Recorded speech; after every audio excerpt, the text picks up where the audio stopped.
Okay, John. Now, a lot of people say that football is the hardest sport to win at because there's so many clever people out there crunching the tiniest bit of juice that there is in it.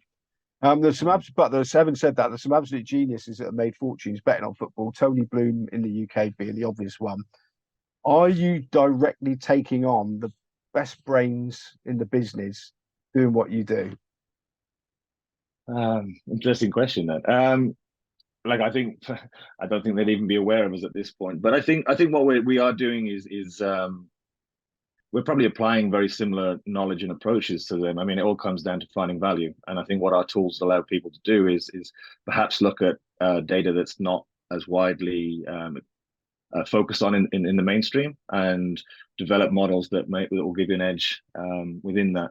We provide a lot of tools which also help with trading from a trading perspective, more and in particular in play trading. And I think that's where edges are at their greatest because whatever data you've assessed pre-match, that can go out the window within a few minutes within a football match. So if you're understanding where value is pre-game and then applying that to knowledge when you're watching a game, you can find much bigger edges that way as well. Okay, so I was very interested in a quote that you sent me. Insights without actions are useless. How do we know which stats are important? So can you explain that and how do you know? Yeah, and I think that goes back to my original point about that you can find stats about football teams and football matches coming up, but where predictology goes that bit further is because you can look at those form statistics or trends and actually apply those to relevant betting markets. So you might look at a game and say, right, so if a team has had under 2.5 goals in the last 6 games, but the price on their under 2.5 goals in this game is above a certain price, would that have been profitable if you'd follow that over the last 10 years? And then you can sort of start building the basis of a trend that may be profitable. And then you can look at forward testing that in real time and live data going forwards to ensure that the edge is still applicable. Okay, so that's yeah. Sorry, carry on. No, it's probably a phrase that comes from my digital marketing background, but people will throw numbers at you a lot, but unless you know what those numbers, unless you can create an action off that number, it's just a number. So you have to understand, what does that number mean and what is the executable insight from that insight. Yeah, so the stats are obviously very important there. Do they? I mean, like I said before, we'll talk about it later. You cover basically you could bet 24/7 on football with the amount of data that you can sort of provide. Mm-hmm. Do you need to tweak stuff from league to league and region to region to make it effective? Is it go that deep?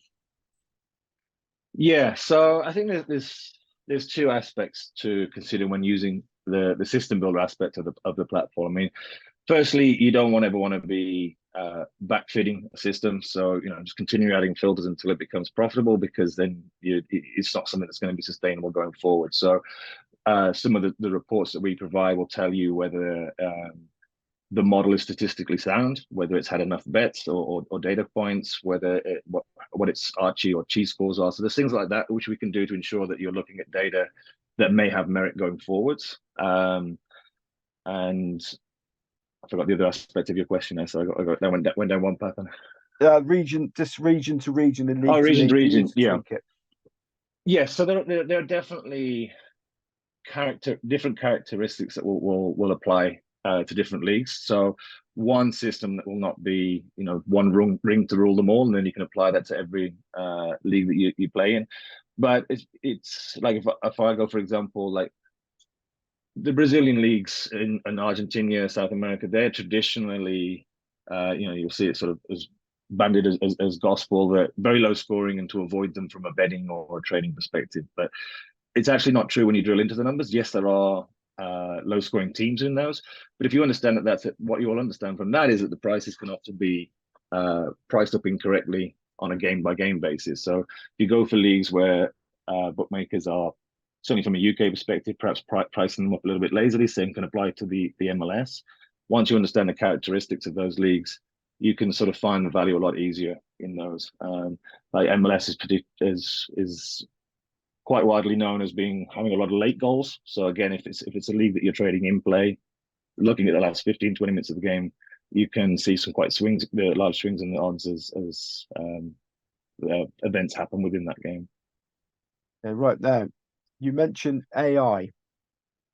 People are already getting a bit sci-fi about artificial intelligence, the march of the machines, and then people are actually protesting on the streets in places. Mm-mm. But you offer AI football tips, so you're embracing the technology. Yeah, so AI is actually a service that I do with Pete over at Smart Betting Club. It's taken a couple of the models from the predictology side and just sort of package that up for his membership base. But the use of the word AI is probably not in the same way that we're seeing with the chat GPTs and things like that, but it's more of a machine learning aspect. So by having such a large database that we've got now, which is over 400,000 matches and 100 plus variables for each of those matches and so forth, it allows us to look at big data in a much quicker way, and that's where we're able to sort of hone in on those aspects within that data. So, for example, with that particular model, what we're doing is we have an underlying model that's profitable, but then we're using various ratings for the teams, and then we can look back through the database for other matches and teams which fit the similar criteria through that, and that helps us develop then a probability score for what the price should be for that particular match based on thousands of other similar profiled matches. And then we look at the live odds. And if we're seeing prices available within the market which are higher than what our database estimates to be the true probability, we know we're backing into those at value. And that's one of the most successful models within the platform. Excellent, which leads me nicely into that next word, value. I've interviewed a lot of successful punters.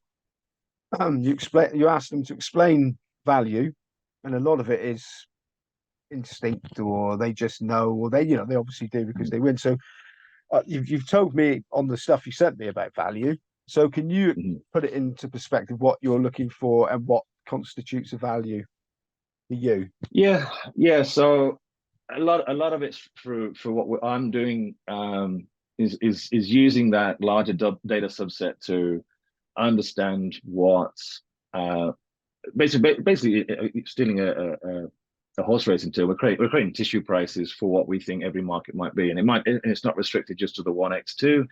We'll be doing that for the Asian handicap market, the goals market, and we'll try and understand which one of those markets has potentially got the value in it, because you might see goals coming in, but the Asian handicap hasn't moved in the same ratio, so you can find value that way.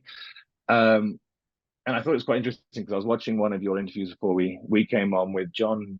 Dinnan, is that how you pronounce it? Yeah. Yeah, and he was talking about why he focuses at the top end of the market, and it's something I do very much with the value betting as well, because I think people have a grasp on value betting and they go, right, well, that price is 12 to 1 and it should be 10 to 1. We'll go into it.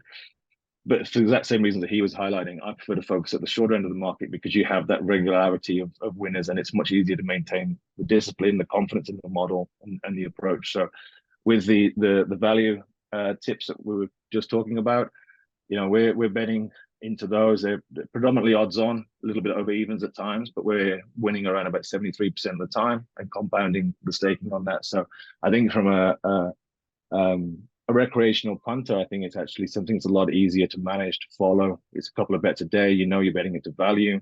You can manage your bank easier because you can stake higher per point ratio, and you can have the ability to compound it. Whereas if you're doing, much longer odds, the swings and the volatility behind it are much harder.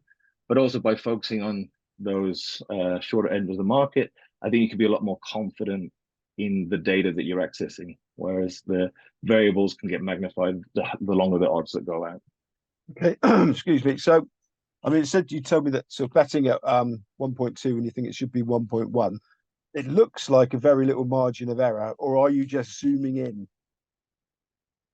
Can you spot the, because you said like Johnny Denise said, if he thinks the horse is 12 to 1 chance and it's 33, back it.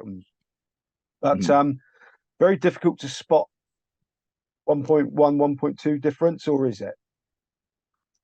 No, I think from the models that we're using, it can be quite.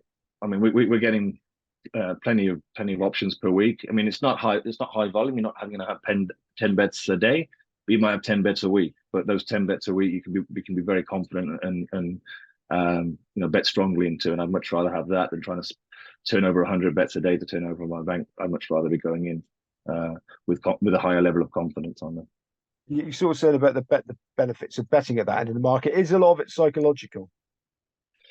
I think it was for me, and I think it would be for others as well. In that I'd much prefer, I don't like long losing runs, and I've adapted my betting to meet that.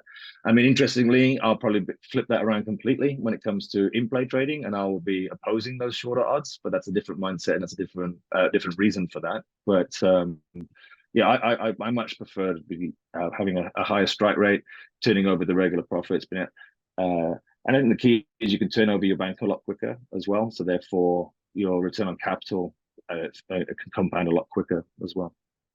Okay, now another thing, just once again, apologies to people that know all these terms, but you talk about compound staking. So for the that don't understand what that is, can you just explain what compound staking is? Yeah, sure. So like, let's say we were using a 1% stake on £1,000 bank. Your first bet would be £10. And if that bet was to win even money, you then got £1,010. So you then next bet would be 1% of that figure. And by doing that, it allows you to accelerate the profit growth. It's I think Albert Einstein calls it the seventh mystery of the world or something like that. So it's rather than betting level stakes, as your bank increases, you're able to bet at a higher stake per bet, basically as a monetary term rather than the percentage. Because the percentage stays the same. But equally, if you go into a losing run, your stakes drop accordingly until you start picking back up again.